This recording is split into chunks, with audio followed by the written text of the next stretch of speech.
Salut à tous, voici les autres, comme promis, les autres outils compatibles avec les produits Aldi que j'ai achetés. Donc la tondeuse, qui fonctionne avec deux batteries au lieu d'une, hein. Deux batteries ici, là. Hauteur de coupe ici, donc les deux batteries, assez simple d'utilisation, pas de problème avec. Éviter de tondre. D'ailleurs, c'est valable aussi pour une tondeuse classique. Éviter de tondre quand l'herbe est trop humide.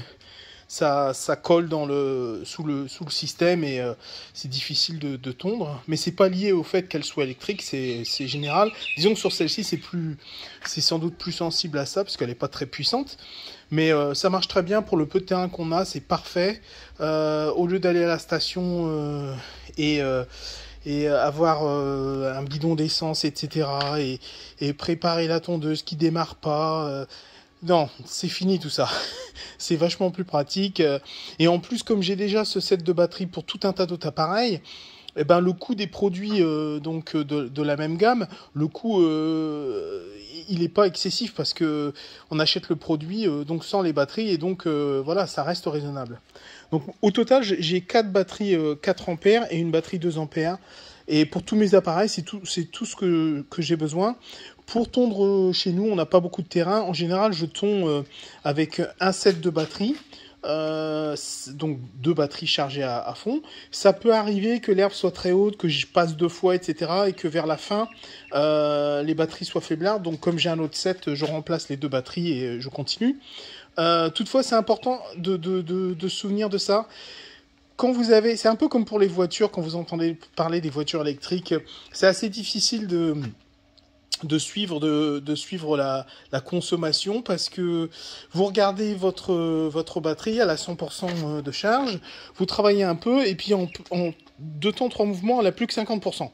Donc, mais c'est normal, c'est un peu aussi comme ça que ça fonctionne les batteries. Et donc du coup, quand je tonds la pelouse, et oui, et j'ai oublié de dire que vers la fin, quand par exemple s'il me reste que 45-50% ou on va dire 40% dans les batteries, eh ben le moteur est moins puissant, la tondeuse est moins puissante. Et donc du coup, si l'herbe est trop haute, il faut s'en prendre à 2 fois, etc.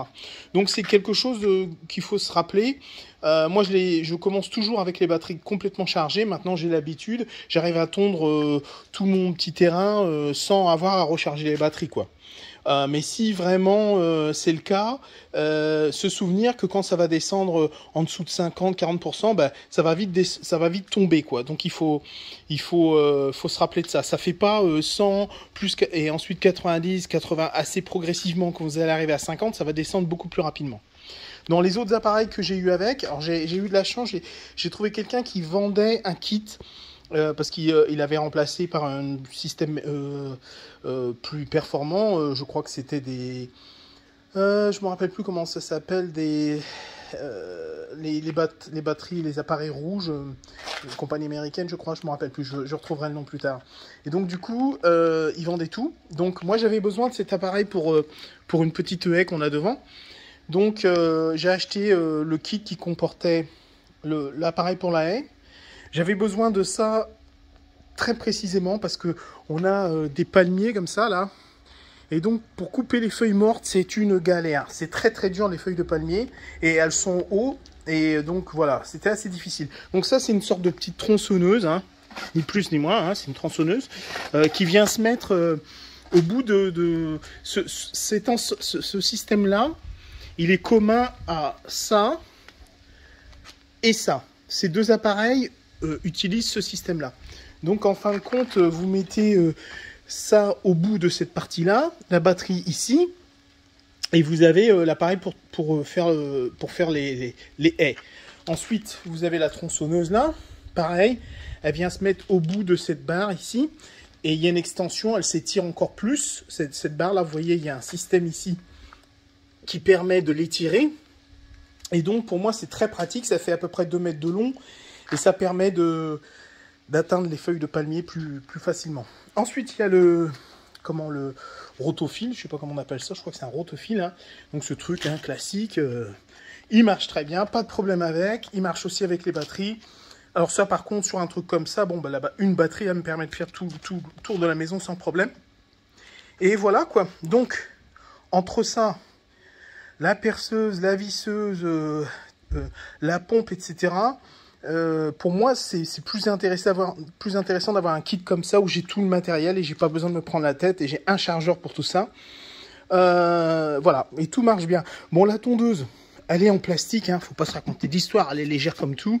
Il faudra y faire attention. J'imagine que vous voyez les roues, elles ont un peu de jeu, etc. C'est peut-être quelque chose que j'aurais besoin de bricoler plus tard, mais pour le moment, ça roule, ça marche très bien comme ça, donc il n'y a pas de problème.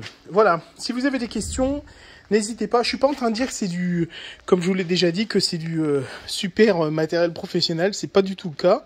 C'est du matériel amateur, mais moi je trouve que ça vaut le coup pour le prix qu'on paye. Et quand je vois le matériel dit semi-pro ou professionnel, ça coûte une blinde. Et pour l'utilisation que j'en ai, ça marche pas, quoi. Par exemple pour le jardin, voilà, pour couper la haie, on va dire 5 fois par an, je vais pas acheter un appareil dédié à ça, quoi.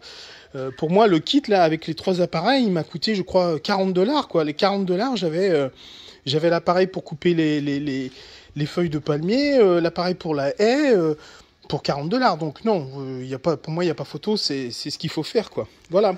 Je vous souhaite de trouver votre bonheur dans toutes les marques et tous les modèles qu'il y a sur Internet.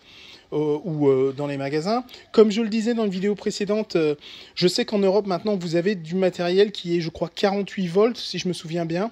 Le matériel de Aldi qui est 48 volts au lieu de 20 volts ou 40 volts au lieu de 20 volts, je sais plus trop. Et donc du coup j'avais vu ça à Aldi UK, donc j'imagine que ça doit être pareil Aldi en France. Voilà, si vous pouvez m'expliquer dans les commentaires si vous avez déjà vu ce même matériel en batterie 20 volts ou si pour vous c'est du 40 volts, etc. Faites-le moi savoir. Je vous remercie, je vous souhaite une bonne journée. Bye bye.